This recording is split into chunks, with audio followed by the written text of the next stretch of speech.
اگر یہ ویڈیو آپ کو پسند آ رہی ہے تو اس کو لائک کیجئے، شیئر کیجئے اور مزید معلوماتی ویڈیوز حاصل کرنے کے لیے چینل کو سبسکرائب کر لیجئے اور بیل آئیکن کو دبائیے۔ ناظرین، تاریخ میں جاٹ یا جٹ قوم کے وجود کے بارے میں مختلف روایات پائی جاتی ہیں، مگر اکثر روایات کے مطابق ان کا وجود 2600 قبل مسیح سے ثابت ہوتا ہے۔ جاٹ قوم زراعت کے ساتھ وابستہ ہے اور وہ زمین کے ساتھ اپنی اولاد اور ہر شے سے بڑھ کر پیار کرتے ہیں۔ جاٹ قوم دنیا کے مختلف علاقوں میں پائی جاتی ہے اور ہر علاقے کی اپنی زبان میں اسے مختلف نام دیے گئے ہیں۔ ہندوستان میں انہیں جاٹ، پاکستان میں جٹ، چینی زبان میں یوچی، سویڈن زبان میں گوٹ، تاتاری زبان میں جیٹ یا جٹیا، جبکہ انگلش میں جیٹی، عربی زبان میں زت اور جرمن زبان میں گوٹ کہا جاتا ہے۔ پاکستان میں جٹ قوم سے تعلق رکھنے والے افراد کی تعداد 3 کروڑ سے زائد ہے، جبکہ بھارت میں یہ آبادی 6 کروڑ سے بھی زیادہ ہے۔ پاکستان میں پنجاب، سندھ اور بلوچستان میں جاٹ قوم بڑی تعداد میں آباد ہے، جبکہ بھارت میں گنگا اور جمنا دوآبے میں کثرت سے آباد ہے۔ برِ صغیر میں جاٹ قوم کے لوگ اسلام، ہندو مت اور سکھ ازم کے ماننے والے ہیں۔ جاٹ قوم کی برِ صغیر میں آمد کے حوالے سے تاریخ میں مختلف روایات پائی جاتی ہیں۔ ایک روایت کے مطابق جاٹ قوم کا شجرہ نسب کساؤ جی بن حام بن نوح سے جا ملتا ہے، اس طرح یہ حضرت نوح علیہ السلام کی اولاد ہیں۔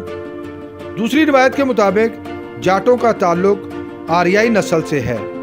ایک اور روایت ہے کہ یہ یورپ کے خانہ بدوش ہیں اور جیٹی یا جٹی کی اولاد ہیں۔ ایک راوی نے یہ بھی روایت کیا ہے کہ یہ ایران سے آئے ہوئے خانہ بدوش ہیں۔ ایک مورخ کے مطابق یہ بخارا اور سمرقند سے زمانہ قبل مسیح میں ہندوستان آئے۔ ناظرین، اختلاف کے باوجود اکثر مورخین کے نزدیک یہ حضرت نوح علیہ السلام کی اولاد ہیں، خطہ عرب سے ایران اور پھر وہاں سے ہندوستان میں آ کر آباد ہوئے۔ بی ایس ڈریسا کے مطابق جاٹ قوم مشرق میں منگولیا سے چین، مغرب میں اسپین سے انگلستان، جنوب میں پاک و ہند سے ایران اور عرب میں مصر تک پھیلی ہوئی ہے۔ برِ صغیر میں جاٹ قوم ہریانوی، راجستھانی، سندھی اور پنجابی زبان بولتی ہے۔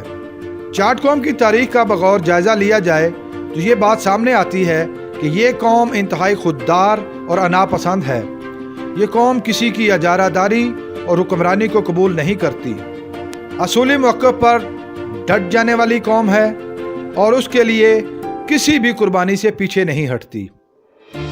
ہندوستان کے اندر ہندو مت کا غلبہ تھا، مگر اسلام قبول کرنے والے جاٹوں نے ان کی اجارہ داری کو کسی صورت بھی قبول نہیں کیا۔ 18ویں صدی کے اختتام پر جب راجہ رنجیت سنگھ حکمران تھا، راجہ رنجیت سنگھ نے اپنی حکومت کو مضبوط کرنے کے لیے جاٹوں سے اتحاد کی کوشش کی، مگر جاٹوں نے اس کے ساتھ اتحاد کرنے سے انکار کر دیا۔